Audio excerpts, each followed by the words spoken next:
Pero si estás aquí hoy el día de nosotros y nos visitas por primera vez, bienvenido, esta es tu casa. Nos gustaría que conectaras con nosotros para poder caminar contigo.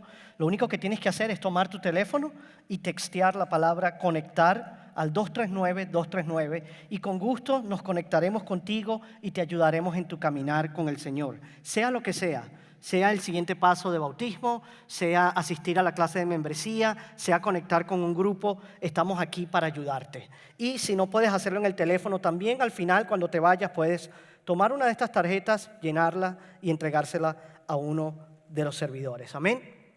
Bien, el video que vieron en pantalla es, como le hemos venido hablando durante semanas, nuestra gran campaña ¿Qué sigue? O en inglés, Next. ¿Qué es lo que sigue para nuestra iglesia? Una campaña que se trata sobre el legado que tú y yo queremos dejar como cristianos y como parte de esta familia.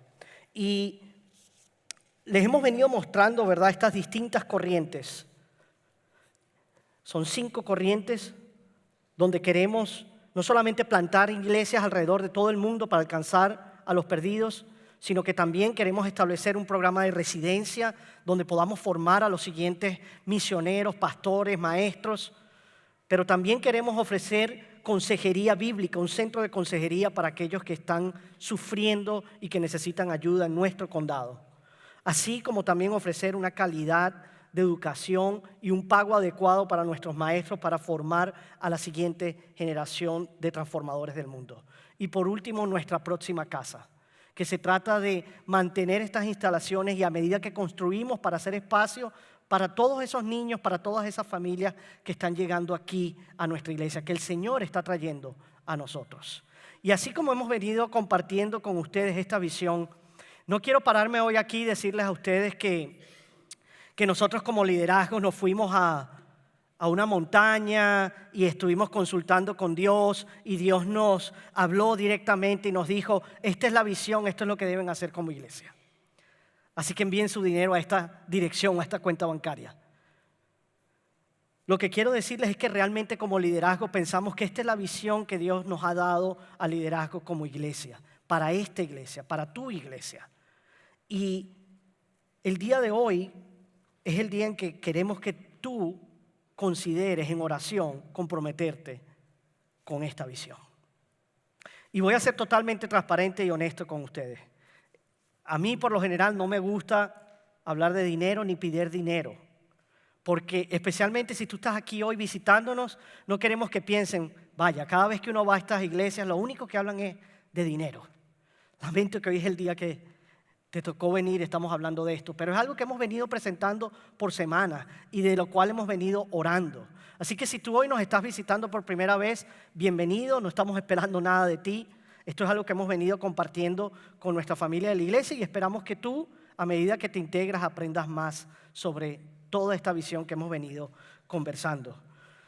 Y si hay algo que yo sé como hispano, y les voy a hablar de nuevo con transparencia como hispano, es que habiendo sido criado en un trasfondo católico, yo recuerdo que una de las cosas que nos decían es que la iglesia se roba el dinero o que a Dios se le da lo que le sobra. Y yo recuerdo que cuando yo comencé mi caminar con Cristo, esa era mi mentalidad. A veces la razón por la que no daba era porque pensaba que tal vez los recursos no se iban a usar de la manera correcta. O a veces daba simplemente lo que me sobraba. Pero gloria a Dios que hubo un pastor que habló conmigo con amor y que me dio a entender la importancia que es de colaborar con la obra de Dios. Porque a medida que uno colabora con la obra de Dios, no solo la obra avanza, sino que tú eres parte de lo que Dios está haciendo. Tú puedes decir, yo contribuí a lo que Dios hizo en la siguiente generación. Así que quiero invitarte el día de hoy a que tú consideres, como viste en el video, llenar una tarjeta y si el Espíritu Santo te guía a hacerlo el día de hoy y dejarlo aquí al final antes de irte, pues gloria a Dios. Pero si necesitas tiempo tal vez para orar, para consultar con el Señor, para saber cómo puedes tú participar, está bien también.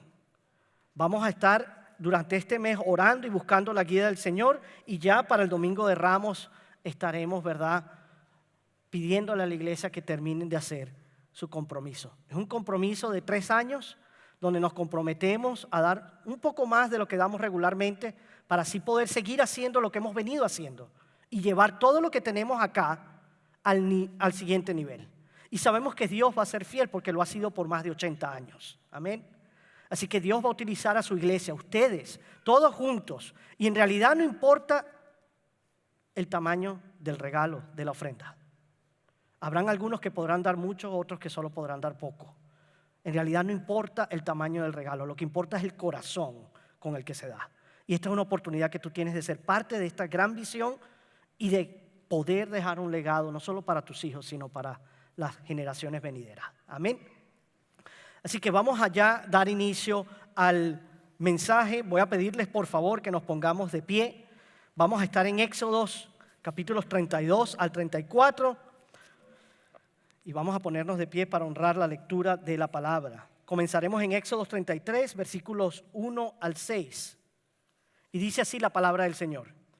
Entonces el Señor dijo a Moisés: anda, sube de aquí tú y el pueblo que has sacado de la tierra de Egipto, a la tierra de la cual juré a Abraham, a Isaac y a Jacob, diciendo: a tu descendencia la daré. Enviaré un ángel delante de ti y echaré fuera a todos estos pueblos. Sube a una tierra que emana leche y miel, pues yo no subiré en medio de ti, oh Israel, no sea que te destruya en el camino, porque eres un pueblo terco. Cuando el pueblo oyó esta mala noticia, hicieron duelos, y ninguno de ellos se puso sus joyas, porque el Señor había dicho a Moisés: dile a los israelitas, ustedes son un pueblo terco. Si por un momento yo me presentara en medio de ustedes, los destruiría. Ahora pues, quítense sus joyas, para que yo sepa qué he de hacer con ustedes. A partir del monte Horeb, los israelitas se despojaron de sus joyas. Versículo 12. Entonces Moisés dijo al Señor: mira, tú me dices, haz subir a este pueblo, pero tú no me has declarado a quién enviarás conmigo. Además has dicho: te he conocido por tu nombre y también has hallado gracia ante mis ojos. Ahora pues, si he hallado gracia ante tus ojos, te ruego que me hagas conocer tus caminos para que yo te conozca y halle gracia ante tus ojos. Considera también que esta nación es tu pueblo. Dios respondió: mi presencia irá contigo y yo te daré descanso. Entonces Moisés le dijo: si tu presencia no va con nosotros, no nos hagas salir de aquí. Pues ¿en qué se conocerá que hemos hallado gracia ante tus ojos, yo y tu pueblo? ¿No es acaso en que tú vayas con nosotros para que nosotros, yo y tu pueblo, nos distingamos de todos los demás pueblos de la tierra? Y el Señor respondió a Moisés: también haré esto que has hablado, por cuanto has hallado gracia ante mis ojos y te he conocido por nombre. Entonces Moisés dijo: Señor, te ruego que me muestres tu gloria. Capítulo 34, versículo 4. Moisés pues labró 2 tablas de piedra como las anteriores, se levantó por la mañana, subió al monte Sinaí, como el Señor le había mandado, llevando en sus manos las 2 tablas de piedra. El Señor descendió en la nube y estuvo allí con él mientras invocaba su nombre. Entonces pasó el Señor por delante de él y proclamó: el Señor, Dios compasivo y clemente, lento para la ira y abundante en misericordia y verdad. Amén. Pueden tomar asiento.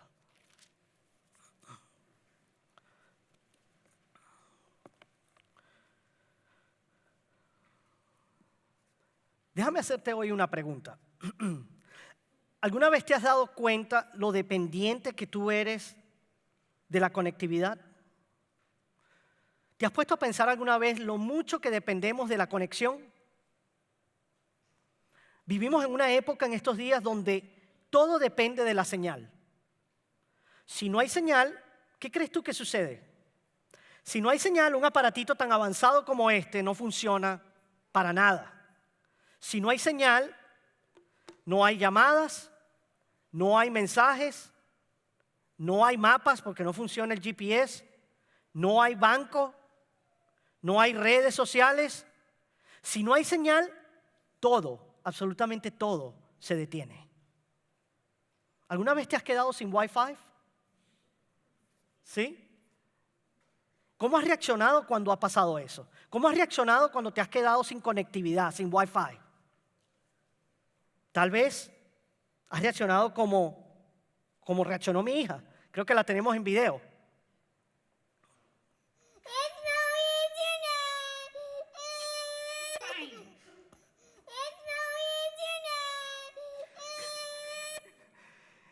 Y aunque es bonito porque ella era solo una pequeña, Allí estaba llorando porque no había internet. Y uno ve el video y dice, ¡ay, qué lindo! Pero ¿sabes qué? Lo peor es ver a adultos ponerse así cuando no hay internet. Para ella, y si somos honestos, también para nosotros, es una de las cosas más frustrantes que puede suceder.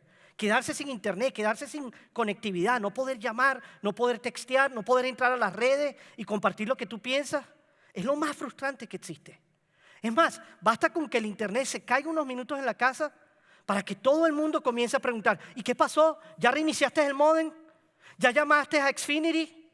Y entonces andamos caminando por ahí, por la casa, buscando señal, como si estuviésemos buscando oxígeno. ¿Sí? No nos gusta sentirnos desconectados. No nos gusta sentirnos aislados. Nos desespera. Queremos estar conectados. Pero ¿sabes? Hay una desconexión que es mucho más seria que perder el Wi-Fi.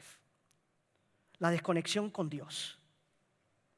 Así como un dispositivo sin conexión pierde prácticamente su propósito y no sirve para nada, nosotros sin la presencia de Dios tampoco podemos vivir el propósito para el cual fuimos creados. ¿Alguna vez te ha sucedido que sientes que Dios está como a millones de kilómetros de ti? Lejos, distantes. Es porque nosotros fuimos creados para tener conexión. Y no solamente para conectarnos entre nosotros con otras personas, sino para vivir conectados con Dios.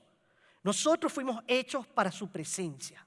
Fuimos creados para conocerlo, disfrutarlo, amarlo y vivir en su presencia para siempre. Pero cuando falta la presencia de Dios o cuando el pecado la interrumpe, algo definitivamente se desajusta en nuestra vida y nada parece funcionar bien en nuestra vida. Así como cuando se va el Wi-Fi y el teléfono no funciona. En Éxodo 19:20 vimos que Dios estableció un pacto con su pueblo. Vimos además que los rescató de Egipto, no solo para liberarlos de la esclavitud, sino también para traerlos a una relación con Él. De hecho, Dios les dijo, yo seré su Dios y ustedes serán mi especial tesoro. Es un lenguaje de matrimonio, ¿sí? Es un pacto entre Dios y su pueblo. Pero no pasa mucho tiempo antes de que el pueblo lo arruine.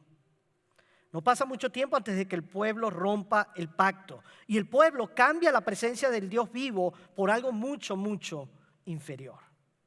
Israel peca contra Dios, rompe el pacto y entonces Dios amenaza con retirar su presencia de su pueblo. Y es en ese momento cuando Moisés responde con una de las oraciones más valientes, pero a la vez más desesperada hacia Dios. Y es una oración en la cual él interviene en favor de los demás, en favor del pueblo. Así que hoy vamos a ver en Éxodo 33-34 que podemos encontrar la valentía para ver que aunque el pecado nos separa de Dios, por medio de un mediador perfecto, su gracia restaura lo que el pecado destruyó. Vamos a ver ese primer punto. Vamos a ver primeramente cuál es el problema. El pecado nos separa de la presencia de Dios. Versículos 1 al 3, en el capítulo 33, dice, el Señor le dijo a Moisés, anda, sube de aquí, tú y el pueblo que has traído a la tierra que te prometí, pero yo no subiré en medio de ustedes. ¿Qué? ¿Perdón? En primer lugar, Dios había dicho repetidamente hasta este punto que Él sacó al pueblo de Egipto, no Moisés. Él sacó a Egipto, al pueblo de Egipto, no fue Moisés. Pero ahora Dios le dice a Moisés, estos son tu pueblo. Es como si le dijera, quédate con tus hijos, estos son tus hijos. Pero en segundo lugar, Dios acaba de dedicar anteriormente 7 capítulos del 25 al 31 para darles instrucciones sobre un tabernáculo, sobre un sitio que sería el lugar donde Él habitaría entre ellos. Entonces, ¿qué fue lo que sucedió? ¿Por qué viene ahora Dios y dice esto? Es lo que vemos en Éxodo 32. En Éxodo 32 vemos que Moisés estaba en la montaña, estaba recibiendo instrucciones de Dios y llevaba ahí un largo tiempo. Entonces el pueblo se impacientó, no pudo esperar e hicieron algo muy estúpido. Ellos dijeron, No sabemos qué le ha pasado a Moisés, pero necesitamos algo que adorar. Tú y yo fuimos hechos para adorar. Tú y yo necesitamos algo o alguien a quien adorar. Y si no estamos adorando al Creador, entonces estamos adorando a alguna otra cosa o alguna otra persona. Entonces ellos necesitaban algo para adorar. ¿Y qué hicieron? Acudieron a Aarón, el hermano de Moisés, que había quedado allí a cargo. Entonces Aarón respondió a sus demandas. ¿Y qué creen que hizo Aarón? Vino y construyó un becerro de oro. Les dio lo que querían. Allí tienen su becerro de oro para que lo adoren. Y la razón que hizo un becerro de oro es porque era un dios conocido en Egipto, el dios Apis, el toro divino de Egipto, un dios que probablemente los israelitas sabían y conocían bien porque habían vivido cientos de años en Egipto. Entonces, al Aarón hacer esto, rompió las reglas 1 y 2, ¿sí? No solo no amó a Dios sobre todas las cosas, sino que se hizo imagen o semejanza de Dios. Entonces, al día siguiente, todo el pueblo se despierta, comen, beben y se entregan al pecado sexual en su adoración a este becerro de oro. Inmediatamente después de haberse comprometido a cumplir el pacto, lo rompen. Inmediatamente. Imagínate, es como una novia que fuese en su luna de miel con su esposo y termina teniendo una aventura con alguien en el hotel. Eso fue exactamente lo que hizo Israel. Le juraron lealtad a Dios, pero luego fueron en búsqueda de otro Dios. Pero este becerro de oro no era tanto un sustituto de Dios, no era en realidad un rechazo absoluto de Dios, sino más bien como un complemento de Dios. Era como una forma de sobrellevar la espera. Era como algo que los mantenía a ellos ocupados y adorando, y su concentración en esta cosa mientras regresaba Moisés con los estatutos del Señor. La pregunta que te hago es, ¿a quién o a qué recurres cuando Dios parece estar ausente y estás esperando? ¿Esperas calmadamente, tranquilo en Él? ¿O recurres a otras cosas como hicieron los israelitas para poder sobrellevar ese tiempo de espera? Un ídolo es cualquier cosa que tú necesitas, además de Dios, para sentirte seguro y completo en la vida. Es decirle a Dios, tú no eres suficiente para mí. Necesito algo o a alguien más. Pero vamos a ser honestos. No es fácil esperar allí al pie de la montaña. Para el pueblo de Israel es difícil esperar al pie de la montaña, pero es muy fácil sentir que Dios no está presente. ¿No nos sucede así a ti y a mí? Es difícil esperar, pero es muy fácil sentir que Dios está distante, que Él no está allí. Entonces la decepción rápidamente se convierte en desilusión y la desilusión nos lleva a la desobediencia. Entonces allí es cuando comenzamos a buscar escapes emocionales. Allí es cuando comenzamos a recurrir a cosas que no son Dios, porque tú y yo necesitamos algo tangible, algo que se pueda ver, que se pueda tocar, que se pueda sentir, algo que alivie el dolor de la espera y del silencio. Entonces, en lugar de esperar y confiar en Dios, recurrimos a todas estas otras cosas. Y en el caso de los israelitas, recurrió a la comida, a la bebida y al sexo. No muy distinto a lo que recurrimos tú y yo hoy en día. Y esas cosas en realidad no son malas en sí. No son malas si se consumen adecuadamente y bajo los parámetros correctos. Pero también son solo indicadores de algo mucho mejor que está por venir. No nos pueden satisfacer plenamente. De hecho, el confort y el placer son muy pobres sustitutos de la presencia de Dios. Son solamente placeres temporales, que se sienten bien por un momento, pero que luego se van. Adormecen el miedo y el dolor que estamos experimentando por un tiempo, y luego al día siguiente ya no está. Entonces, ¿qué es lo que anhelaba realmente la gente? ¿Qué anhelaba el pueblo de Israel? Lo que ellos anhelaban era la presencia de Dios. Eso es lo que tú y yo anhelamos. Buscamos la presencia de Dios, porque lo único que puede saciar nuestra alma eterna e insaciable es un Dios todopoderoso. En este mundo vamos a encontrar algunos indicios de esa satisfacción, pero nunca van a ser suficientes. Porque tú y yo fuimos creados para adorar a aquel que nos dio la vida. Fuimos creados para adorar al Señor. Entonces, a medida que vemos la historia, nos damos cuenta que el pecado tuvo consecuencias. El pecado de los israelitas tuvo consecuencias para el pueblo. ¿Sabes cuál fue el resultado? El resultado fue que cuando Moisés bajó de la montaña con las primeras tablas, ¿sabes qué hizo? Las rompió. Rompió las tablas de la molestia. Luego tomó el becerro, lo derritió, prácticamente lo trituró y los obligó a beberlo. Luego se enfrentó a su tonto hermano Aarón, mató a todos los cabecillas y además envió una plaga. Sin embargo, fue gracias a la intercesión de Moisés que Dios no exterminó por completo al pueblo. Pero ahora Dios comparte con Moisés la peor consecuencia. Si todo eso fue malo, imagínate todo ese desastre. Ahora Dios comparte con Moisés la peor consecuencia imaginable. Dios les dice: por tu pecado yo no iré contigo. Un lenguaje de ruptura. Yo no iré contigo. Dios les dice: son un pueblo rebelde, de corazón duro, pecador y terco, y si voy con ustedes, los consumiré. ¿Te has dado cuenta que lo peor que podría hacer Dios es dejarnos solos? Lo peor que Dios nos podría hacer es dejarnos solos, a la deriva. Es su mayor castigo. Y Dios les está diciendo a su pueblo que quiere divorciarse de él por su adulterio. Quiere separarse de él. Se está desvinculando de su pueblo. Y esa es la realidad que vemos en toda la Biblia. Es la realidad de la Biblia. Desde el pecado del jardín del Edén hasta el arca de Noé, la tierra prometida, el exilio y hasta el final de Apocalipsis, el pecado nos separa de Dios. El pecado nos separa de Dios. Porque Dios es un Dios santo y Él no puede habitar en medio de un pueblo pecador y rebelde. Entonces Dios le está diciendo al pueblo: debido a este pecado, yo ya no puedo estar con ustedes. Pero fíjense lo que Dios agrega.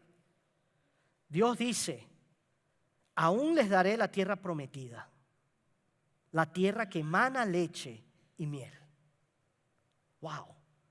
Aún después de decirles que tiene que separarse de ellos, les dice que le va a dar lo que Él prometió. Aún recibirán todas las promesas que les hice. Aún tienen reservado un lugar en la tierra prometida. Pero yo no voy con ustedes. Yo ya he cancelado mi reservación. Yo ya no andaré más con ustedes. Hemos terminado. Se acabó. Porque si voy con ustedes, definitivamente los mataré. Entonces vemos en el versículo 4 la respuesta del pueblo. El versículo 4 nos dice: cuando el pueblo oyó esta mala noticia, esta devastadora noticia, ¿qué hizo? Hizo duelo. Hizo duelo. Esto era una palabra devastadora. No era solo una decepción, era la peor noticia posible. Lo único bueno que hizo el pueblo fue que lamentaron sus pecados como es debido. Lamentaron sus pecados como debe ser. Porque ellos, nos dice la palabra, que se deshicieron de sus adornos. Cuando dice que se deshicieron de todos sus adornos, se refiere a sus ídolos. Se deshicieron de sus ídolos. Y tú y yo no podemos subestimar lo significativo que eso fue. Porque si somos honestos, el pueblo de Israel respondió de esa manera. Pero yo no estoy muy seguro de que tú y yo hubiésemos estado tan devastados como ellos. Porque seamos sinceros, quizás tú y yo hubiésemos dicho: vaya, metimos la pata. Ahora Dios, que ha hecho cosas maravillosas por nosotros, ya no va a estar con nosotros. Pero bueno, nos espera un viaje estupendo. Ya no estamos en Egipto. Ya nos dijo que nos va a dejar entrar a la tierra que emana leche y miel. Tenemos la tierra prometida por delante y además va un ángel por delante de nosotros que nos protege. Así que, bueno, es mal que hemos roto, pero por lo menos sabemos que todo va a estar bien. Y aquí es donde viene la pregunta. Si Dios te hiciera este trato, ¿cómo responderías? Si Dios te ofreciera todo lo que siempre has deseado, todo lo que siempre has querido, sin Él, ¿lo aceptarías? ¿Querrías ese trato? Si pudieras tener el cielo con toda tu familia y todos tus amigos allí, si pudieras tener toda la comida que te encanta comer sin subir de peso, si pudieras ver hermosos atardeceres, jugar al golf todo el día, pasearte por las playas, escalar todas las montañas, ir de pesca, relajarte en la sala, en el sofá viendo tele y fútbol sin que tu esposa te moleste, si pudieras tener todo lo que has querido en esta vida, pero Jesús no estuviera allí, ¿seguiría siendo el cielo? ¿Aún querrías ir allí? ¿Amamos a Dios por Él mismo o solo por lo que Dios nos da? Lo que hace que el cielo sea el cielo es la presencia plena de Dios. Y lo que hace que el infierno sea el infierno es su ausencia. Dios no está allí. Entonces, más que necesitar cosas de Dios, necesitamos a Dios, a Él mismo. Es la presencia de Dios en nuestra vida lo que nos convierte en su pueblo. Si tú estás en Cristo, si tú eres salvo, si tú eres cristiano, tú eres parte de su pueblo. Es su presencia en tu vida lo que te convierte en su pueblo. Así que sin la presencia de Dios con nosotros y en nosotros, tú y yo no seríamos el pueblo de Dios. Por eso es que el dador de los dones es más valioso que los dones mismos. Él lo vale todo. Entonces ahora Israel tiene un problema. Y ese es el problema. El problema es la tensión que tiene Israel. Porque por un lado, Israel no puede vivir con Dios. Porque pecó. Y porque Él es santo. Y porque si estuviera con ellos los destruiría. Pero al mismo tiempo tampoco pueden vivir sin Dios. Porque Él es bueno. Él es el único que puede satisfacer todas sus necesidades. Toda su alma. Entonces el pecado nos separa de Dios. Pero necesitamos a Dios para sobrevivir. Esa es la tensión que tenía Israel. Tú y yo merecemos juicio, pero necesitamos desesperadamente la gracia. Entonces, habiendo visto el problema, vamos a ver ahora cómo funciona la oración. Segundo punto, la intercesión cierra la brecha entre Dios y el hombre. En los versículos 7 y 11 vemos que Moisés solía llevar una tienda fuera del campamento.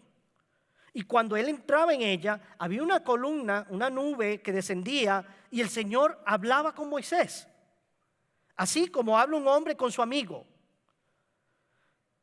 Así que delante del tabernáculo, Moisés venía, montaba una tienda improvisada y pasaba tiempo allí con Dios. Y él tenía acceso directo y estaba invitado a conversar con él. Y cuando Moisés regresaba al campamento, había alguien que permanecía allí en la tienda. ¿Sabes quién? Josué.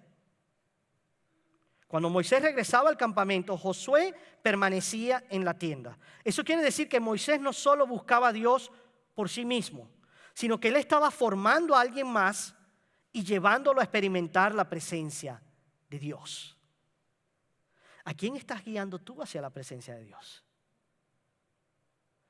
¿Quién está aprendiendo a buscar a Dios porque camina contigo o porque ve tu caminar?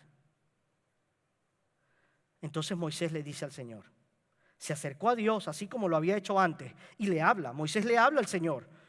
Después de que Dios le había advertido de que iba a destruir al pueblo, Moisés valientemente fue a Dios como mediador. Él viene y se coloca allí en la brecha entre Dios y el pueblo, intercediendo por la gente, manteniendo una conversación con Dios en favor de los demás, en favor del pueblo. En los versículos 12 a 14 vemos que Moisés dijo al Señor, tú dijiste que he hallado favor. Así que como yo he hallado favor, voy a pedirte un favor. Tú has dicho, te conozco por tu nombre y también has hallado favor ante mis ojos. Necesito tu ayuda para guiar a este pueblo. Moisés sabía que para cumplir la misión que Dios le había dado, él necesitaba que Dios fuera con él. Él necesitaba que Dios lo acompañara. Él no podía hacerlo solo. Entonces Dios responde a su petición y le dice, mi presencia irá contigo. Pero cuando dice contigo es en singular. con Moisés y te daré descanso. Recibirás la tierra prometida y yo estaré contigo. Obtendrás lo que siempre soñaste, porque me has sido fiel. Pero no iré con el pueblo, porque ellos han pecado contra mí. Pero tú sí, porque tú eres mi amado. ¿Qué harías tú si Dios te hiciera esa oferta? Wow. ¿Qué harías tú si te das esa oferta? Si te dice, tú lo obtienes todo, y a mí, tú obtienes todas mis promesas, y yo iré contigo. Pero ellos, el hermano que tienes al lado, ellos solo obtienen la tierra prometida sin mí. ¿Tomarías ese trato? En los versículos 15 al 16 vemos lo que Moisés hizo. Moisés rechazó el trato. Rechazó el trato. Con valentía le dice, por favor, ve con nosotros.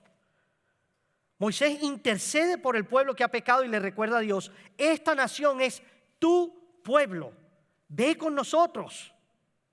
Moisés reafirma que no son su pueblo, sino el de Dios, el pueblo de Dios, y que la reputación de Dios está en juego. Por eso es que Moisés añade lo siguiente y dice, ¿no es acaso tu presencia con nosotros lo que nos distingue? ¿Qué es lo que hace al pueblo de Dios el pueblo de Dios? Lo que hace que el pueblo de Dios sea verdaderamente pueblo de Dios es su presencia. Amén. Si Dios no está con nosotros, entonces no somos suyos. No es nuestra bondad, no es cuán buenos somos, no es nuestra justicia, los santos que somos, nuestra obediencia, nuestros rituales. No es nada de eso lo que nos distingue, sino únicamente su presencia. Eso es lo que nos hace distintos. Entonces, si Él no va con nosotros, tú y yo solo somos un pueblo más. Somos un pueblo vacío, roto e inútil. Y es más, si Dios no está aquí en esta iglesia, si aquí no está su presencia, entonces todo es simplemente un espectáculo. Lo que hace al pueblo de Dios, el pueblo de Dios, es su presencia. Y lo que hace que esta iglesia sea su iglesia es su presencia. Amén. Así que vemos lo que es la oración intercesora. Moisés vino delante de Dios para interceder por otros. Y vamos a ver lo que es la oración intercesora. Vemos que la oración intercesora es colocar tu vida y todo tu ser en el altar, delante de Dios. Pero no en favor tuyo, sino en favor de otros. Es dejarlo todo en el altar en favor de otros. Es un clamor que asciende al cielo como incienso agradable. Moisés ruega con pasión que Dios no abandone a su pueblo. Él lucha allí en la oración, él insiste, él persevera, él no se rinde. Entonces la pregunta que yo te hago es, si Dios hubiese respondido sí a todas tus oraciones la semana pasada, ¿qué sería diferente esta semana? Si Dios te hubiese respondido sí a todo, ¿qué es lo que sería diferente esta semana? ¿Habría personas salvas esta semana? ¿Habría personas sanadas? ¿Habría personas libres? ¿Habría tal vez matrimonios restaurados? ¿Habría tal vez hijos pródigos que han regresado a casa? ¿Habría personas con hambre que han sido alimentadas? ¿Los enfermos habrían sido sanados? ¿El quebrantado habría sido restaurado? ¿O simplemente si Dios respondiera así a tus oraciones, tu vida sería exactamente como tú quieres que sea, linda y perfecta? Nuestra vida de oración, hermanos, refleja nuestro corazón. No solamente hacia Dios, sino también hacia nuestro prójimo, hacia los demás. Entonces vemos en el versículo 17 que el Señor respondió a Moisés. Esto es maravilloso. El Señor le responde a Moisés y le dice, también haré esto que has hablado, por cuanto has hallado gracia ante mis ojos y te he conocido por nombre. Dios respondió sí a la petición de Moisés. ¿Significa esto que Dios cambió de parecer? Porque si recuerdan, en el capítulo 32, Moisés oró y Dios no destruyó al pueblo. Ahora Moisés vuelve a orar y Dios responde sí. Entonces, ¿acaso cambia Dios? Bueno, la doctrina de la inmutabilidad nos enseña que Dios no cambia. Dios no cambia en su esencia, en su carácter, en sus propósitos ni en sus promesas. Él no cambia. Sin embargo, a lo largo de la historia, Él se relaciona verdaderamente con su pueblo y Él trata con ellos de manera diferente según su respuesta.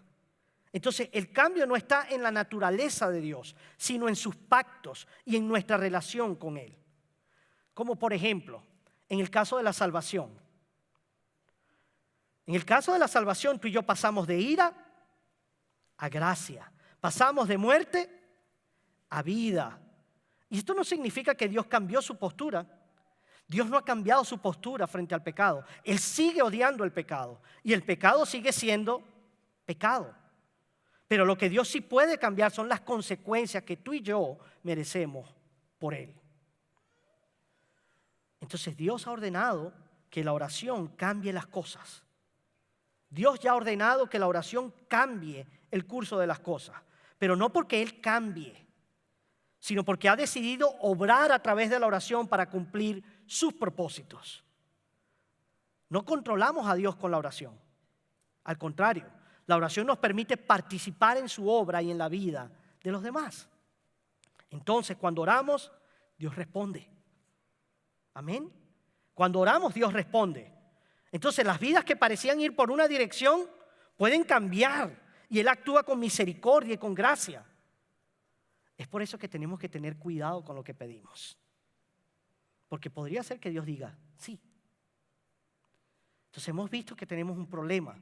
Y también hemos visto que la oración ha sido diseñada para que intercedamos a través de ella. Y ahora vamos a ver el tercer y último punto. Lo que necesitamos, la presencia. La gracia de Dios revelada en una persona que cierra la brecha. Versículo 18. Moisés dijo, te ruego que me muestres tu gloria. Y la palabra gloria es kabod, que quiere decir peso. Moisés le está diciendo, muéstrame tu peso, tu gloria. Necesito verla. Y no es curiosidad lo que mueve a Moisés, sino desesperación. ¿Sabes por qué? Porque Moisés ha visto a este Dios actuando. Él lo vio en la zarza ardiente cuando le habló. Él lo vio actuando en las 10 plagas. Él lo vio en la columna de nube y de fuego cuando los guiaba. Él lo vio cuando dividió el mar rojo. Pero ahora le está diciendo, yo quiero verte sin filtro. Muéstrate tal como eres. Si vas a ir con nosotros, necesito conocer realmente quién eres. Pero Moisés no tiene ni idea de lo que está pidiendo. Ni él mismo sabe lo que está pidiendo. Y sin embargo, Dios concede su solicitud. Nuevamente le dice sí y le muestra una nueva revelación. Versículos 19 al 23 dice, yo te pondré sobre la peña, sobre la roca, y cubriré tu rostro. Luego pasaré delante de ti y dejaré que veas solo el resplandor posterior, porque eso es todo lo que tú puedes soportar. No puedes ver mi rostro directamente, porque no podrías soportarlo. Entonces vemos en el capítulo 34, versículos 6 al 7, que la gloria de Dios pasó y reveló su nombre. A medida que pasa, vemos a Dios revelando su nombre. Y este es el nombre completo de Dios. Este es el fundamento de toda teología. Esta es la revelación total de quién es Él. Y este es el pasaje más citado en la Biblia, por la Biblia.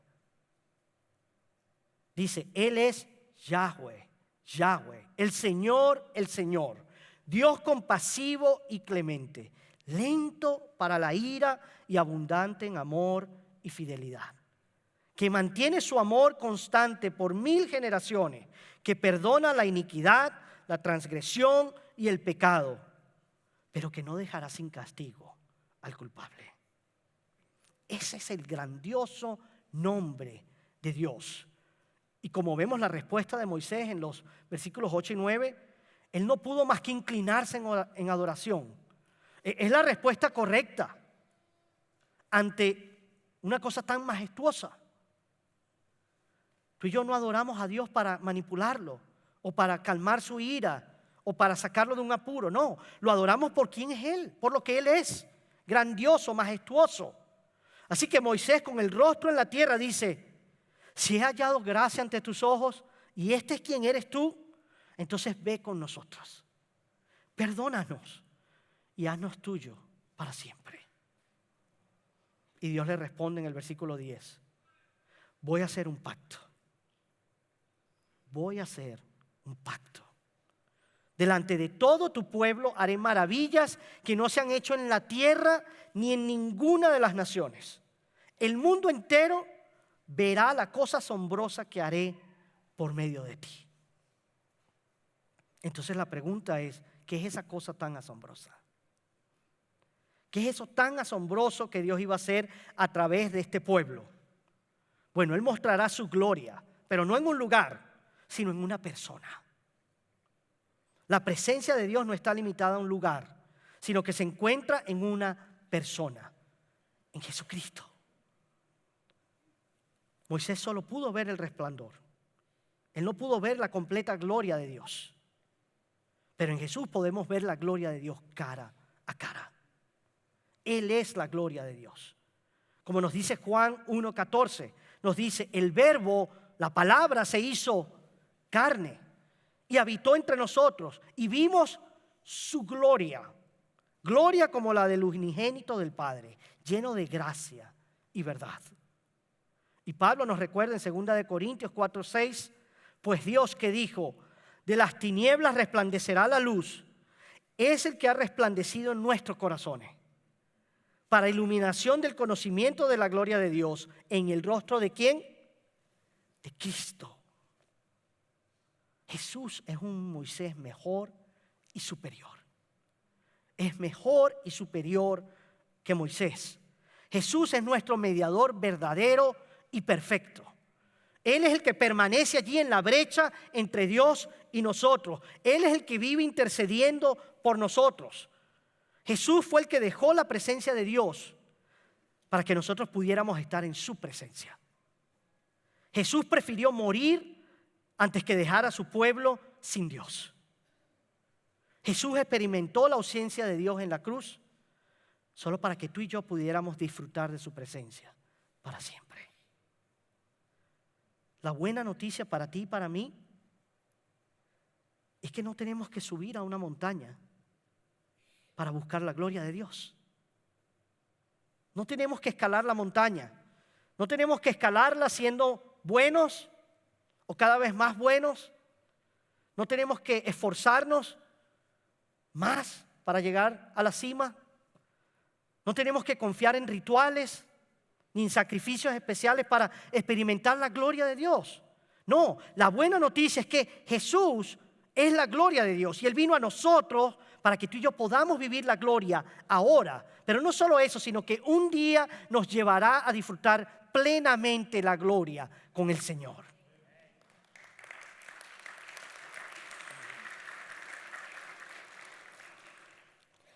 Cuando Moisés bajó del monte de Sinaí, vemos en el capítulo 34, versículos 29 al 34, Moisés está descendiendo del monte Sinaí. El resplandor de su rostro reflejaba que él había estado hablando con Dios.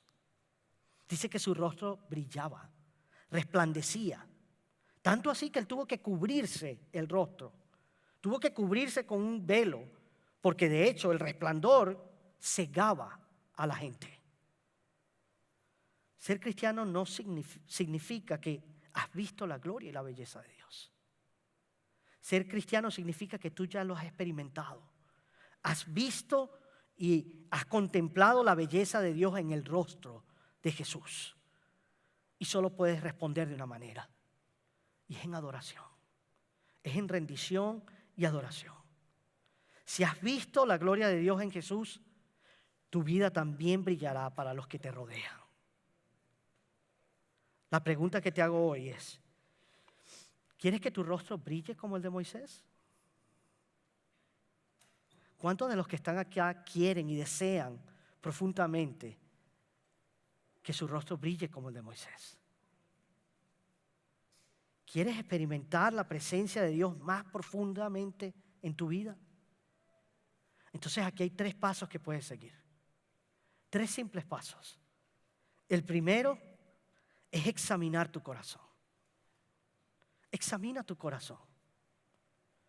¿Te conformas con las promesas de Dios o realmente anhelas su presencia más que todo? ¿Quieres a Dios mismo o solo quieres sus dones y sus regalos? Examínate. Paso número 2, intercede como Moisés. Intercede. No solo por ti, por tu cónyuge, por tus hijos, por tus tíos, por tus primos, por tus amigos, incluso por los que no conocen, por tus enemigos, por los que te han herido. Intercede como Moisés. ¿Por quién estás dispuesto a interceder tú hoy? ¿Quién es esa persona a quien tú te niegas a abandonar, por la cual vas a interceder? Examina tu corazón, intercede como Moisés. Y número 3, busca su gloria. Busca su gloria. No solo su ayuda, no solo su alivio, no solo su respuesta, no solo su provisión, sino su gloria en la persona de Jesucristo. La realidad es que Dios nos ha dado muchas cosas maravillosas. ¿No es así? Nos ha dado mucho más de lo que merecemos, muchas cosas maravillosas. Pero sin su presencia, todas esas cosas son tan inútiles como un teléfono sin conexión. Lo que más necesitamos es la presencia y la gloria de Dios en nuestras vidas. Si hoy quieres que tu vida refleje la gloria de Dios, si quieres su presencia más que su provisión, más que sus promesas, entonces levántate y ven adelante ahora. Ven y pon tu corazón en el altar.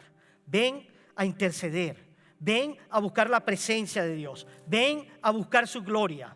No solo por ti, sino también por aquellos que Dios ha puesto a tu alrededor. No esperes más. Ven y ora con fe. Iglesia, pongámonos de pie y a medida que el grupo de alabanza toca esta canción de adoración, vengan adelante.